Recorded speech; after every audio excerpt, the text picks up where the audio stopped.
Сәлеметсіздер ме оқушылар, бүгін 126 сабақ жазбаша түрде көбейту және бөлу алгоритмін қолдану. Бірінші есеп. Өрнектің мәнін тап. Сонда сен мына сөздерді кім айтқанын білетін боласың. Номер бірінші есеп деп жазып қояйық. Білім бұл жойылмайтын байлық. Артық білім кітапта, ерінбе оқып көруге дейді. Яғни авторлары Абай Құнанбаев пен Паустовский екен. Енді осы өрнектерді шығарып мәнін тауып көрейік. Яғни білім, жазып қояйық, білім бұл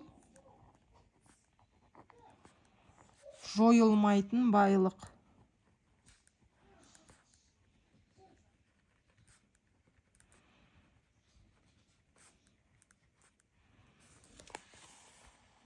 Жойылмайтын байлық. Яғни бұл жерде 189 көбейту 2 қосу 145. 189-ды 2-ге көбейтсек 18 бір ойда, 16, 17, жетісін жазамыз бір ойда, 2-ке 1, 2 ойдағымен 3, 378. Енді 378-ге қосамыз 145-ті.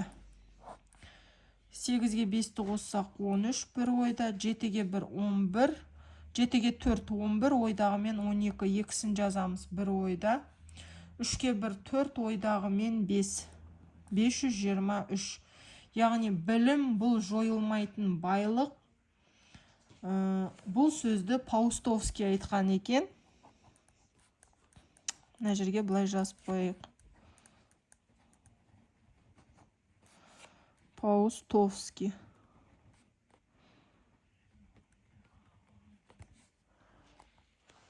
Келесі. Артық білім кітапта. Артық білім кітапта. Ерінбе оқып көруге. Ерінбе оқып көруге. Яғни бұл жерде 585 бөлу 9 қосу 478. Енді 585-ті бөлеміз 9-ға. 58-дің ішінде 9, 6 рет бар. Көбейткенде 54. Азайтсаң 4, жанына 5. 45-дің ішінде 9, 5 рет бар. Көбейткенде 45, азайтсаң 0. Енді жауап 65 болды. Енді 478-ге қосамыз 65-ті. 3 бір ойда, 13, 14, 4 бір ойда, 5, 543 болады екен. Яғни артық білім кітапта, ерінбе оқып көруге Абай атамыз айтып кеткен екен. Абай Құнанбаев.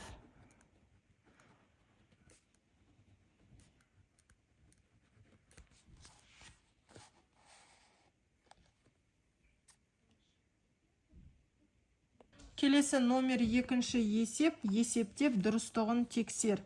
Яғни 265 көбейту 3. 265 көбейту 3. 15 бір ойда, 18, 19 бір ойда, 6, 7, 795. Енді 795-ті бөлеміз 3-ке.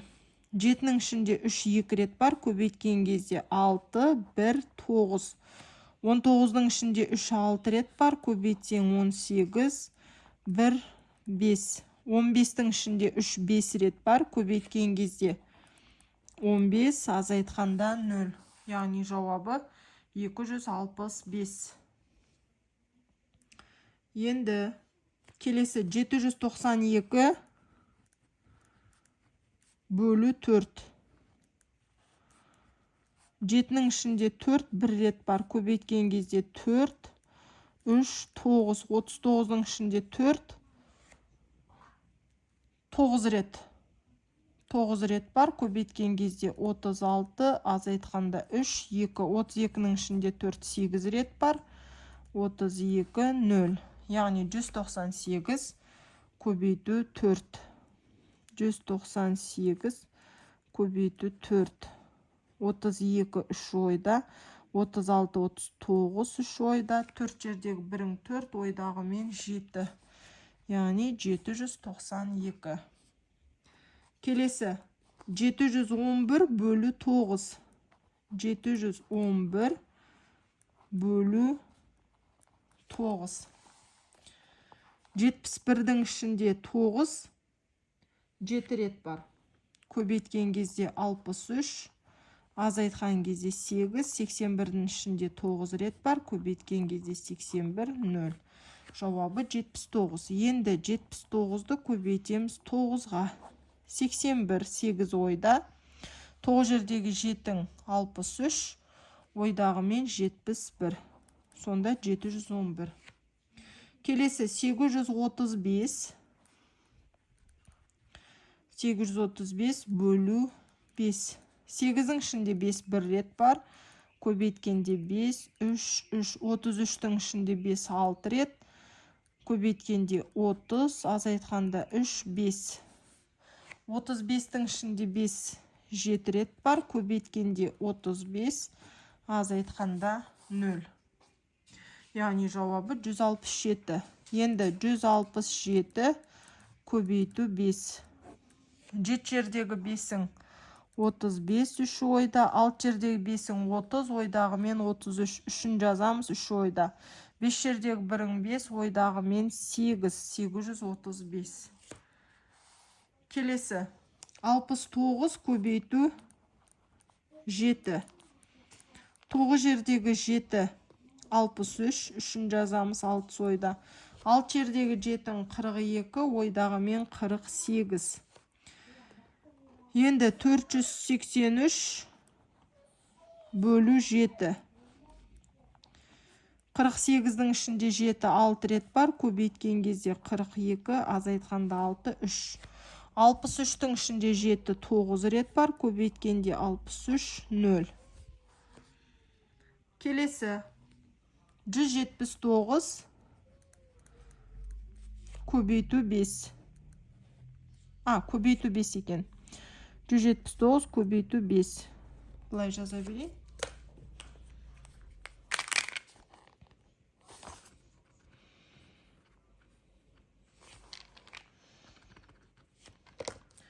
Тоғыз жердегі 5-ің 45, 4 ойда. 5 жердегі 7-ің 35, ойдағы мен 39, 3 ойда. 5 жердегі 1-ің 5, ойдағы мен 8, 895. Енді 895-ті 895-ті бөлейік 5-ке. 8-дің ішінде 5 1 рет бар. Көбейткен кезде 5, азайтсаң 3, жанына 9.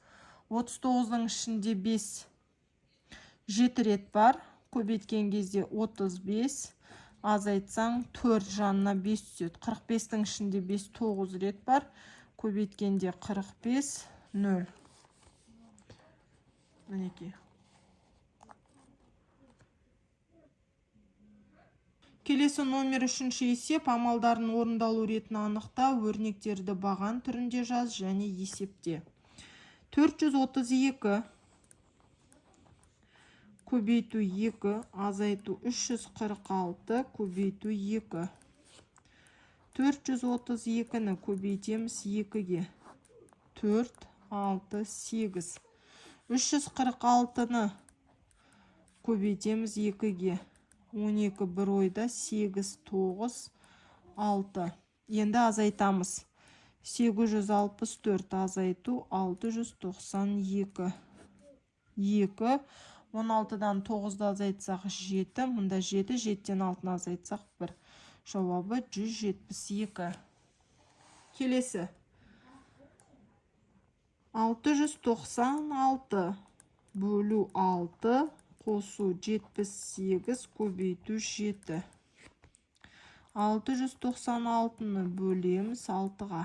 6-ның ішінде 6 1 рет бар, көбейтсең 6, 0. 9-дың ішінде 6.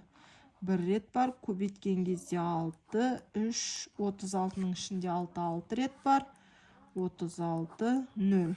Енді 78-ді көбейтеміз 7-ге. 56, 49, 49-ға 5-ті қоссақ 54. Яғни 546. Енді 116-ға қосамыз 546-ны. 2 бір ойда 5, 6, 6. Жауабы 662. Келесі. Жақша ішінде 125 көбейту 3, азайту 60 көбейту 3, қосу 205. Бірінші жақшаның ішін орындаймыз. 125-ке көбейтеміз 3-ті. 5 бір ойда 6, 7, 3. 60-ты көбейтеміз 3-ке. 0, 18, 180. Енді 375-тен азайтамыз 180-ді. 5, 17-тен 8-ді азайтсаң 9, 2, 2-ден 1-ді азайтсаң 1. 195. Енді 195-ке қосамыз 205-ті. 0 бір ойда 9, 10 бір ойда 3, 4, 400. Келесі. 1000 азайту 385. Көбейту 2, қосу 29, көбейту 4. 385 көбейтеміз 2-ге. 0 бір ойда 16, 17 бір ойда 6, 7. 770.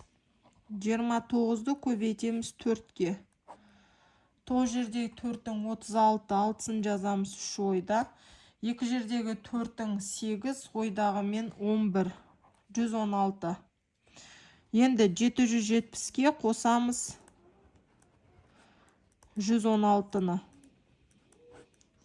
6, 8, 8, 886. Енді 1000-нан азайтамыз 886-ны. 10-нан 6-ны азайтсақ 4, 9-дан 8-ді азайтсақ 1. Мына жерде 9, 9-дан 8-ді азайтсақ 1. Яғни жауабы 114.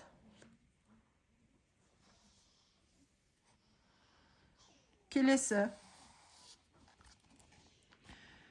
59 көбейту 4 бөлу 2 қосу 198. Яғни 59-ды 4-ке көбейтсек 36, 6-сын жазамыз 3 ойда 20, 23. Енді 236-ны бөлеміз 4-ке. Бөлеміз 2-ге. 2-нің ішінде 2 бір рет, 2, 0. 3-тің ішінде 1 рет, 2, 1, 6. 16-ның ішінде 2, 8 рет, көбейткен кезде 16, 0. Мына жерде 0 бар. Сонда 118 болады. Енді 118-ге қосамыз 198-ді. 198-ді. 6 бір ойда 10, 11, 1, бір ойда 2, 3, 316.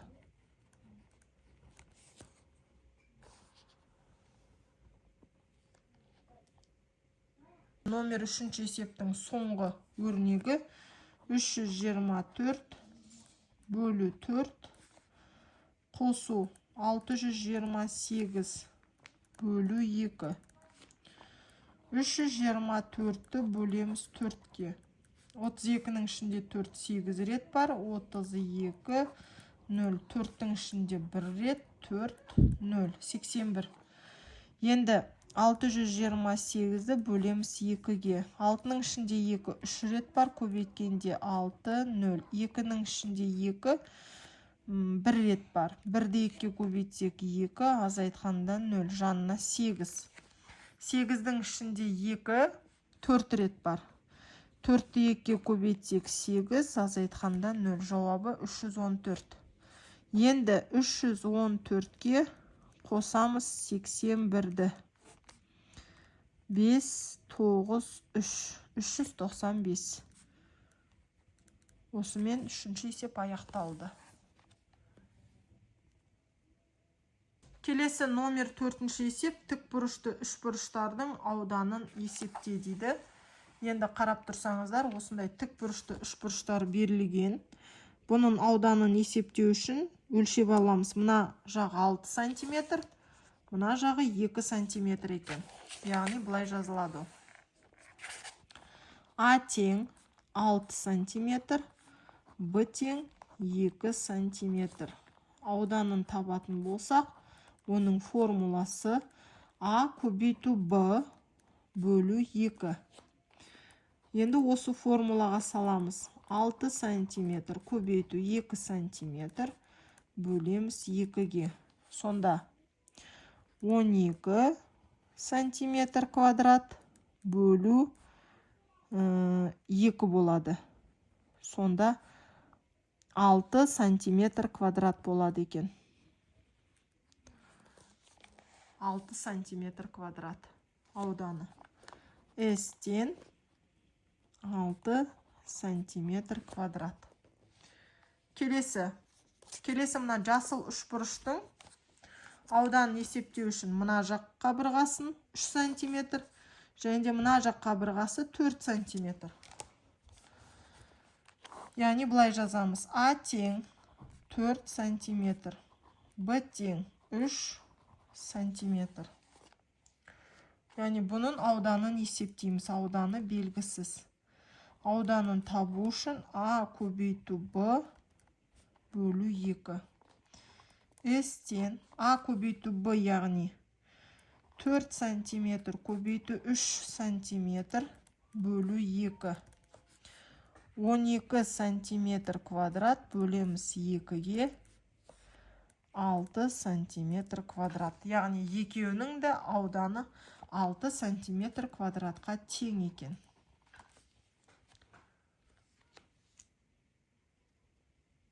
Келесі номер 5-ші есептің А нұсқасы. Шағын автобуста 16 орын бар. Бұл жеңіл көліктегі орындарға қарағанда 4 есе артық.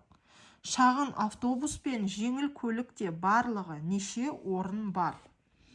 Енді жазайық. Шағын автобуста 16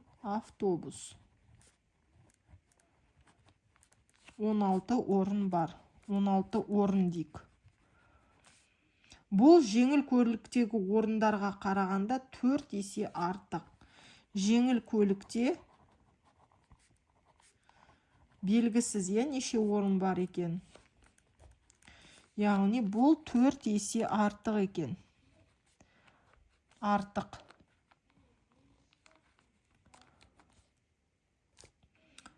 Шағын автобус пен жеңіл көлікте барлығы неше орын бар? Яғни бұл жақта 2 меңзер қойылады. Келесі номер 5-ші есептің А нұсқасы. Шағын автобуста 16 орын бар. Бұл жеңіл көліктегі орындарға қарағанда 4 есе артық. Шағын автобус пен жеңіл көлікте барлығы неше орын бар? Енді жазайық. Шағын автобус 16 орын бар. Яғни бұл 4 есе артық екен. Артық белгісі осындай болады. Келесі, жеңіл көлік белгісіз неше орын?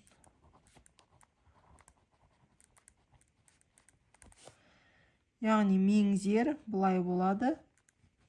Және де барлығы қанша орын бар деді. 2 меңзер қойылады. Шешуі. Яғни бұл бұл жеңіл көліктегі орындарға қарағанда 4 есе артық. Яғни 16-ны бөлеміз 4-ке. 4 орын ол жеңіл көлікте. Жеңіл көлік. Енді 16-ға қосамыз 4-ті, 20. Жауабы барлығы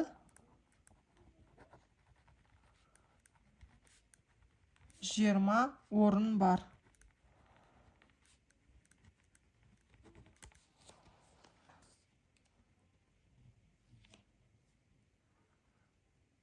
Келесі 5-ші есептің А нұсқасы. 7 бумада 35 қойын дәптер бар. Осындай 9 бумада қанша қойын дәптер бар? Яғни бұлай жазайық.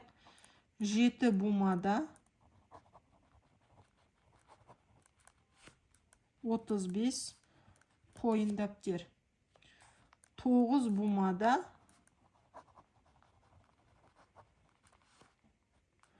белгісіз қойын дәптер. Енді шешуі. Яғни 35-ті бөлеміз 7-ге. Сонда бір бумада 5 қойын дәптер бар екен. Бұл бір бумада. Енді 5-ті көбейтеміз 9-ға. Сонда 45 қойын дәптер бар екен. Бұл 9 бумада. Жауабы 9 бумада 45 қойын дәптер бар.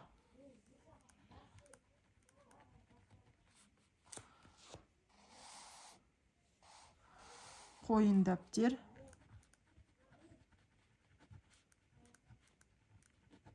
бар. Бұл А нұсқасы.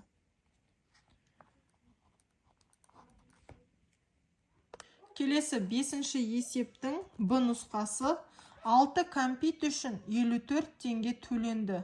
Осындай 9 кәмпитке қанша теңге төленеді? Яғни 6 кәмпит үшін 54 теңге төленді.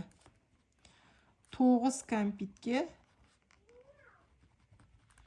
белгісіз теңге. Енді шешуі. 54-ті бөлеміз 6-ға. Сонда 9 теңге екен бір кәмпитке.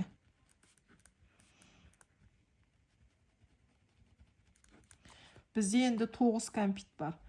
9-ды көбейтеміз 9-ға, 81 теңге төленеді екен. Жауабы 9 кәмпитке 81 теңге төленеді.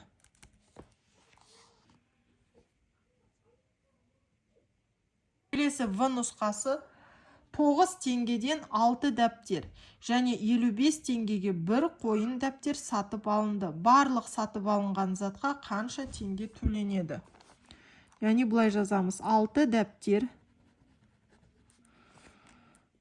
9 теңгеден. 6 дәптер 9 теңгеден. Және де бір қойын дәптер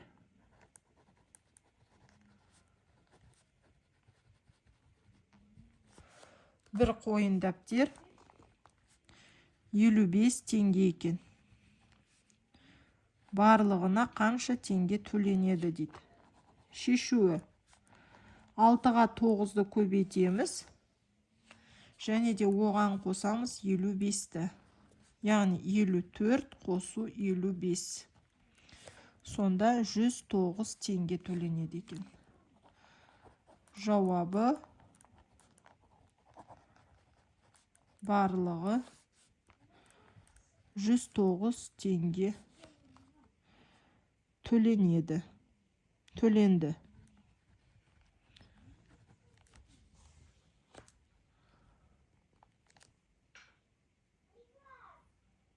Келесі Бесінші есептің Г нұсқасы: вагонда 36 орын бар. Оның 9-дан 1 бөлігі бос. Вагонда қанша орын бос қалды? Жазайық. Вагонда 36 орын. Бос орын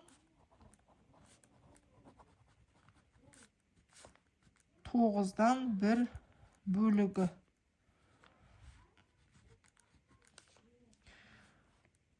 Қанша бос орын қалды дейді.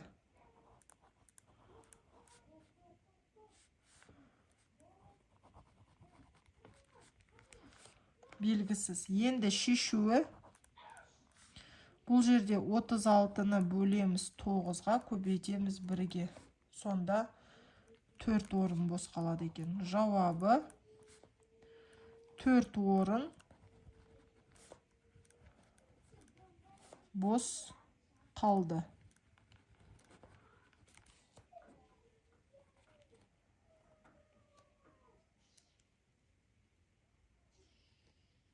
Келесі номер 6-шы есеп. Есепте 2 метр 4 дециметр 7 сантиметр қосу 6 дециметр 3 сантиметр. 2 метрде 200, 4 дециметрде 40, яғни 247. 247 сантиметр қосу 63. 6 дециметрде 60 сантиметр бар. Сонда 63 сантиметр. 247-ге 63-ті қоссақ, 310 сантиметр. Яғни бұл дегеніміз 3 метр 10 сантиметр.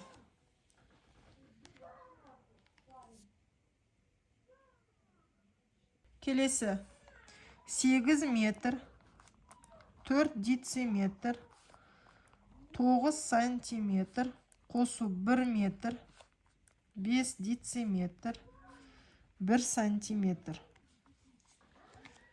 Яғни бұл дегеніміз бірден мына жаққа жаза салайын. 849 сантиметр қосу 151 сантиметр.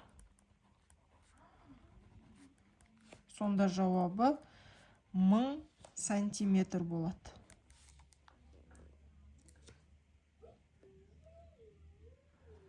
Мың сантиметр дегеніміз 10 метрге тең.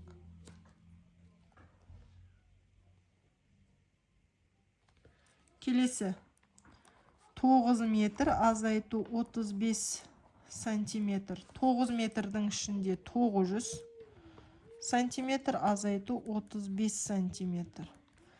Сонда 865 сантиметр бар.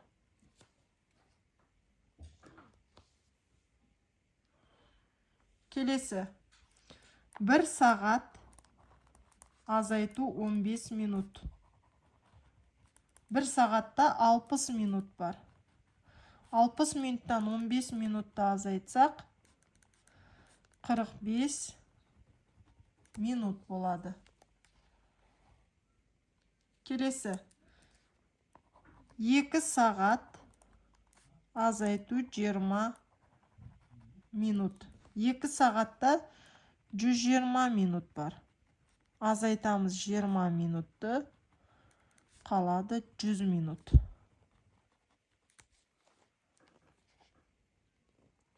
Және де соңғысы 3 сағат азайту 1 сағат 5 минут. 3 сағатта 180 минут бар. 180 минуттан азайтамыз 65 минутты. Яғни жауабы 115 минут.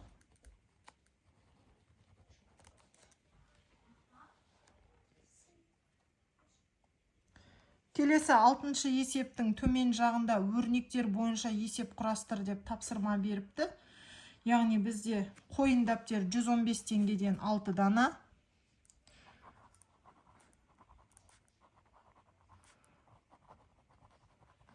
Қойын дәптер 115 теңгеден 6 дана. Және де мынау да қойын дәптер екен, яғни кішкентай қойын дәптер. Кішкентай деп қойын. Кішкентай қойын дәптер. Кішкентай қойын дәптер 98 теңгеден 3 дана. Барлығына қанша теңге төленді? Енді бұл жерде шешуі 115 көбейту 6 қосу 98 көбейту 3. Яғни 690 қосу 294. Жауабы 984 болады екен. Жауабы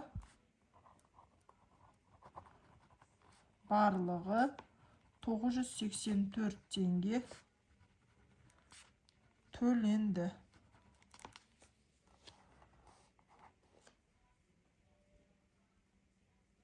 Келесі екінші есеп, яғни үлкен қойын дәптер. Бірден жазайық, үлкен қойын дәптер.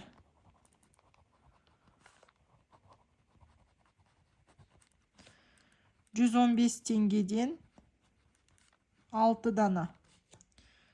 Яғни кішкентай қойын дәптер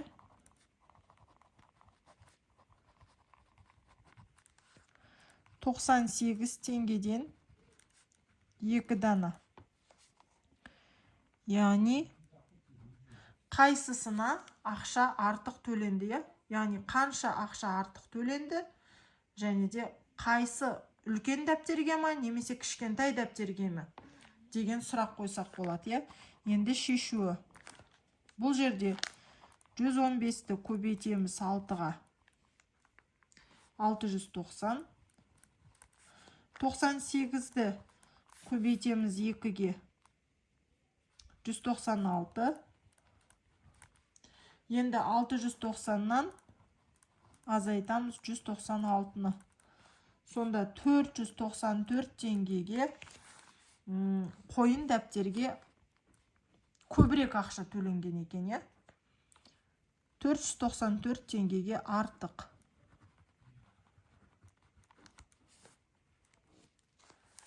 Немесе осы жерде кітапта тұрған бір жола осы өрнекті жазса болады. Яғни мен түсінікті болсын деп жаздым. Енді тек осы бір ғана өрнекті жазса болады. Бұлай 3 өрнекті жаза бермей. Сонда 494 болады екен. Жауабы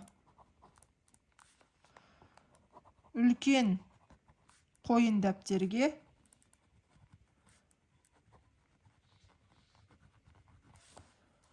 494 теңге артық төленді. Артық төленді.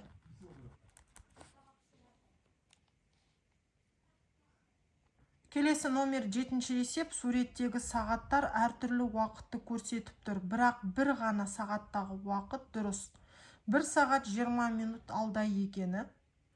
Келесі 10 минут қалып қойғаны, енді біреу 1 сағат алға кеткені белгілі. Дұрыс жүретін сағатты тап. Енді сағаттардың уақытын жазып алатын болсақ, мына жерде 8-ден 40 минут кеткен. Мына жерде 7-ден 30 минут кеткен. Мына жерде 8:00. Мына жерде уақыт 7-ден 40 минут кеткен. Енді егер мынаны дұрыс деп алатын болсақ, мына сағатты, яғни біреусі 1 сағат 20 минут алда дейді, яғни мынау 20 минут алдыға кеткен, және де біреусі 10 минут қалып қойды дейді, яғни мынау, Ал енді біреу 1 сағат алға кеткен дейді, алға кеткені мынау 8:40, яғни мына сағат дұрыс болып саналады екен. Жауабы дұрыс жүретін сағат,